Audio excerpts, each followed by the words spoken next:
Well, President Obama is getting some flack for taking a very expensive trip to Africa in the middle of the budget cuts and a slow recovery here at home, high unemployment, you know the drill.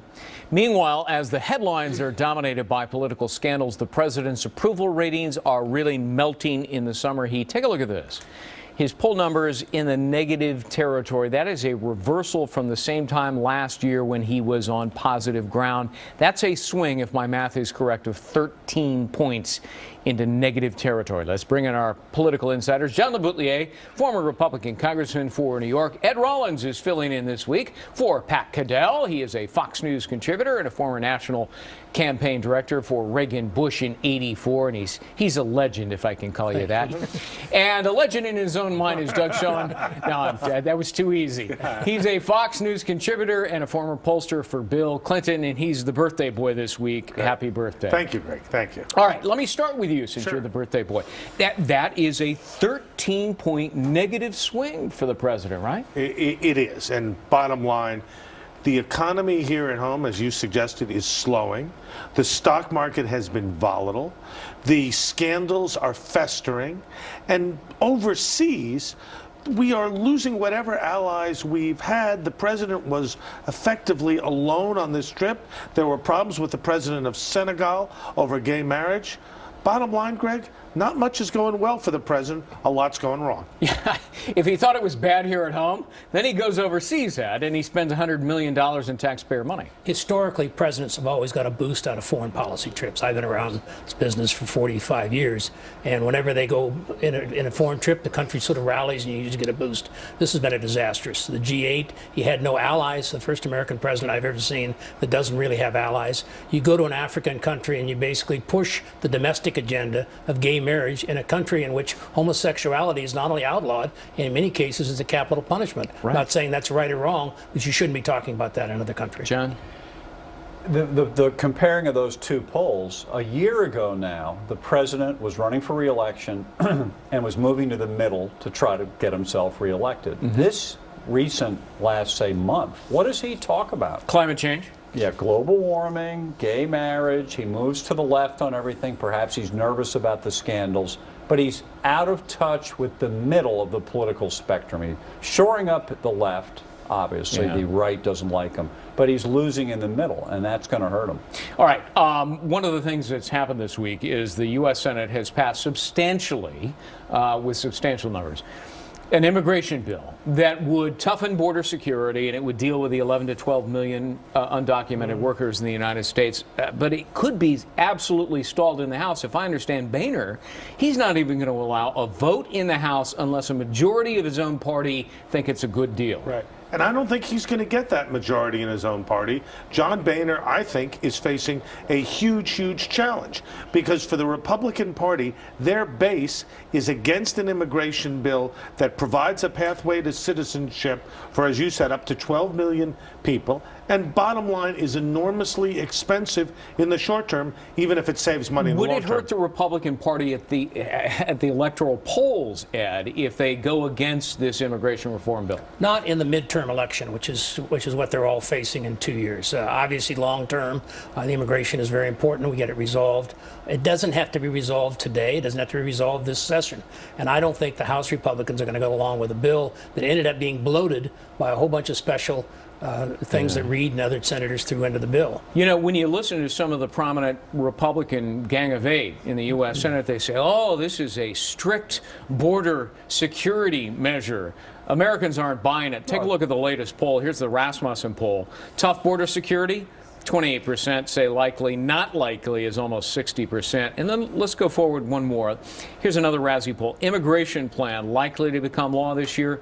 53%, John, say, Right. Not going to happen. You know, on the right, those words, pathway to citizenship, are code for amnesty. Right. And that has really ticked people off. The idea that we're giving amnesty and giving the vote to people who knowingly violated our law to come in here. And on the right, I think there would be an unbelievable revolt. Ed can speak very well about it. And there might be a revolt on the left from Democrats who think it's too tough. It's too tough. The border security is too tough. But But Ed, do we not believe if Speaker Boehner let this thing come to the floor without a majority of Republicans supporting it, it'd be the end of them, right? The second vote will be for a new speaker. Yeah. I mean, it's as serious as that. All right. And you saw this last week in the Farm Bill. Let me talk about the IRS, because you two talked with me about this yesterday. Lois Lerner, the enduring image of Lois Lerner invoking the Fifth Amendment privilege against self-incrimination.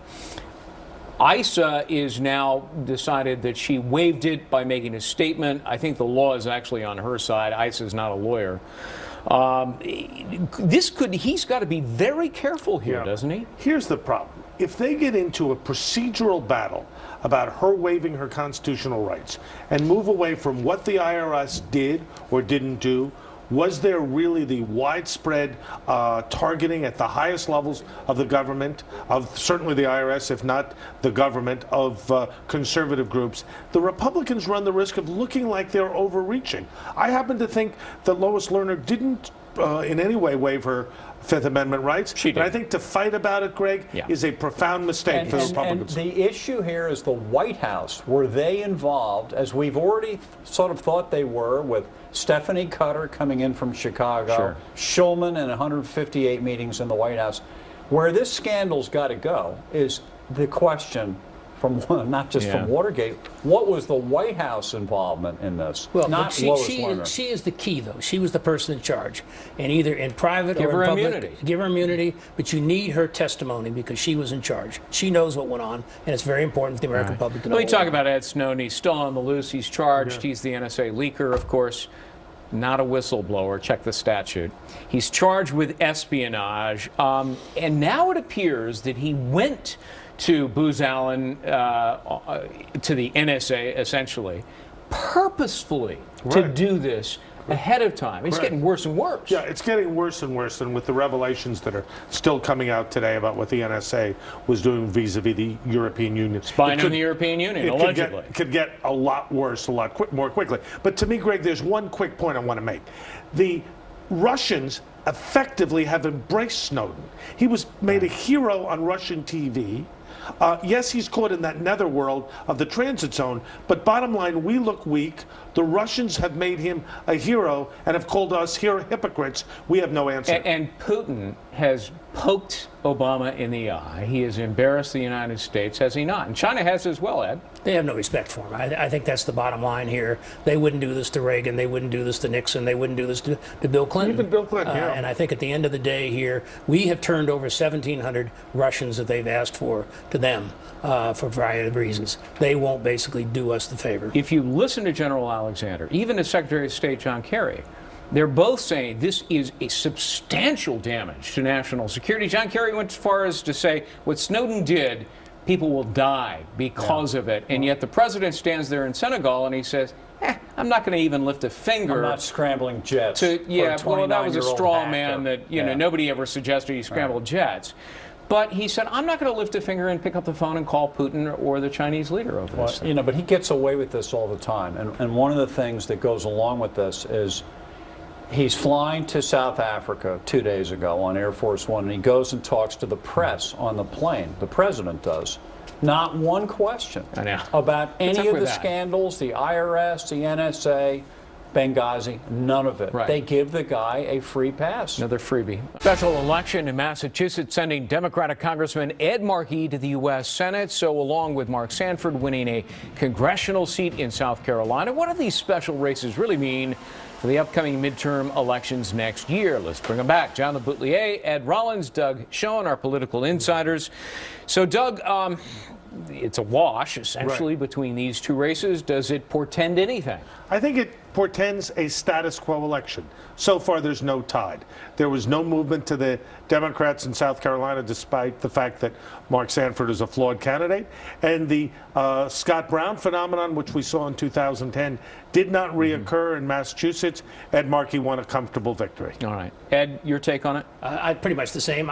The bottom line is Brown won last time because there was an inferior candidate running against him. Right. Markey was the establishment candidate in Massachusetts. Yeah. he would have run, he'd have been there. I think it's a status quo election. I think the big issue here is there's a 40% drop off in midterm elections, and that will work to the advantage of Republicans. I want to hit a couple of Supreme Court decisions, one on gay marriage, the other on the Voting Rights Act of 1965.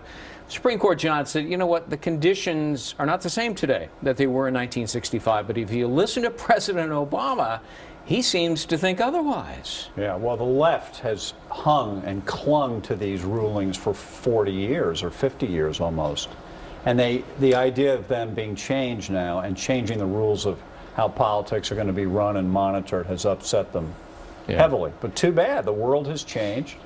You know, what's interesting, Doug, is that black voter turnout in the South is now greater than white voter turnout, which would utterly belie the president's argument that, yes, we still need the Voting Rights Act. Look, there are undeniably some problems, not only in the South, throughout the country. Yes. I'm all for opening up, making it easier to vote, to register and the like, but you're absolutely right.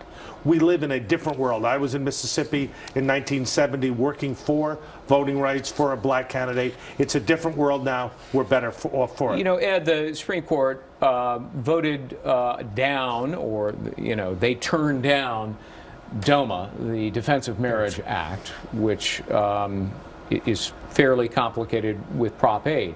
But the point here is that the Supreme Court made a ruling that now is going to be a political football. There's no question it will re-energize the Christian right, who believe in traditional marriage. It may rev up the gay community also to go out and defend it. But I think what you're going to do is see a lot of activists in the combination of the Tea Party that we talked about earlier.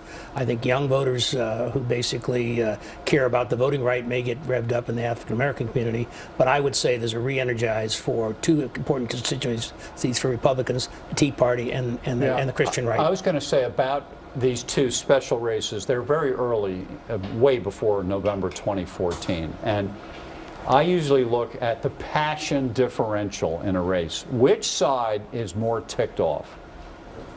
Going into 2014, I predict my side, the right, will be more ticked off. These scandals have them ticked off. The economy, all of it, Obama, they don't like it.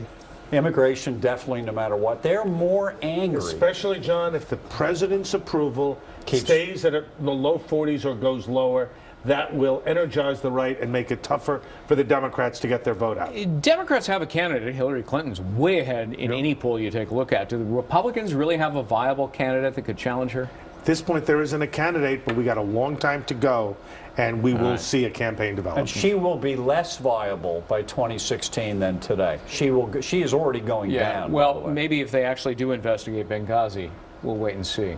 Gentlemen, thank you very much. Our political insiders, John LeBoutillier, Ed Rollins, filling in for Pat Goodell, Doug Schoen. Gentlemen, thanks so much. Our political insiders every Monday, 10:30 a.m. Eastern at live.foxnews.com. They'll be back here, of course, next Sunday. You can also follow them on Twitter at FN Insiders. Heather?